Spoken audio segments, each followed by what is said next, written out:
Қазақстан Республикасы Мәдениет және спорт министрлігі Дін істері комитеті дінтану сараптамасы басқармасының басшысы Балғабек Мырзаевтың қоғамдағы дін мәселесінен туындайтын жайттарға қатысты пікірі. Форумның қасынан өтіп бара жатқанда бет сипадым. Автобуста бірге отырған ер адам бұлай істеуге болмайды деп дүрсе қойды. Көз ашқалы үлкендерден көргеніміз осы. Оның маған неліктен дүрсе қойғанын түсінбедім, мәнісін түсіндірсеңіз. Адам баласы осы өмірде өткеннен кейін олардың рухтары барлық уақытта да бір Құранның аятын бағыштауға мұқтаж. Сондықтан біз қабірде өтіп бара жатқан кезімізде біріншіден ақырет еске аламыз, екіншіден осы қабірдегі жатқан азаматтардың жағдайын ойлаймыз, үшіншіден өзіміздің де белгілі бір уақыт өткеннен кейін сол кісілердің орнына баратынымызды ойлаймыз. Сол кезде әрине бірінші ойға түсетін нәрсе менің қабірдегі жағдайым қандай болады. Соны ойлаған кезімізде біз әрине міндетті түрде жатқан кісілерге біріншіден Алла тағаланың мейірімі, рахмет түссін дейміз. Екіншіден ол кісілердің жатқан жері жайлы топырағы торқа болсын деп дұға тілек тілейміз. Және де білетін болсақ, Құранның аятын бағыштап жатамыз. Бұл шариғатта бар нәрсе. Бұны біздің ата-бабаларымыз осы ислам діні Орта Азияға, біздің қазақ топырағына келгеннен бері қолданып келе жатқан дәстүрі. Сондықтан бұның ешқандай да оғаштығы жоқ деп мен өзім санаймын. Және бұның негізі ретінде Құран кәрімнің аяттарын, пайғамбардың хадистерін келтіре аламын.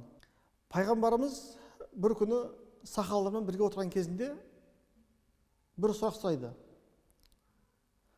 Адам баласы бұл өмірде мәңгі емес. Біз бұл өмірде бір ағаштың көлеңкесінде көлеңкелеп, одан кейін ары қарап жолға жүріп кеткен сияқты бұл өмірге келдік. Бұл өмір ағаштың көлеңкесі. Біз көлеңкеден шыққаннан кейінгі өмір ол ақыреттегі мәңгілік өмір. Ақыреттегі мәңгілік өмірде білесіздер ма дейді. Сіздерге кім көмектеседі? Сахабаларымыз жоқ дейді. Айтады сол кезде. Ақыретте бізге, сіздерге көмектесетін Құран кәрімнің аяттары. Сондықтан сіздер Құран кәрімді бұл дүние үшінде, ақырет үшінде үнемі оқып жүріңіздер деп өсиет қылған екен. Сондықтан біз осы пайғамбарымыздың өмірі бізге үлгі өнеге болғаннан кейін, біз соны осы өмірде үнемі пайдаланамыз, өзімізге жол ретінде қабылдаймыз. Соның бірі қабірде жатқан адамдардың рухтарына арнап, Құран бағыштау, бет сипап, дұға, бата жасау. Сондықтан осындай, егер біреу қабірдің қасынан өткен кезде бетін сипап, дұға жасаса, сен оған дұрыс емес деп айтуға ешкімде құқығы жоқ. Өйткені кез келген нәрсенің ақиқатын білетін тек қана бір Алла ғана. Біз адам болғаннан кейін, пенде болғаннан кейін міндетті түрде кейде қателесіп жатамыз. Бірақ осы өзіміздің қателігімізді басқаларына да күшпен таңып жататын болсақ, бұның қай жері шариғатқа қайшы? Әрине қайшы.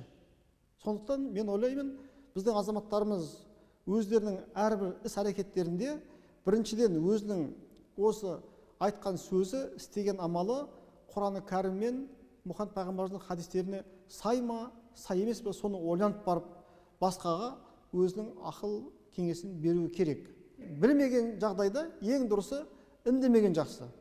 Өйткені айтады Мұхаммед пайғамбарымыз өзінің бір хадисінде, адам баласы сөйлесе дұрыс сөйлеу керек, немесе үндемеу керек деп отыр. Сондықтан біз егер діннің негізгі үкімдерін білмеген жағдайымызда үндемесек, ол да сауап.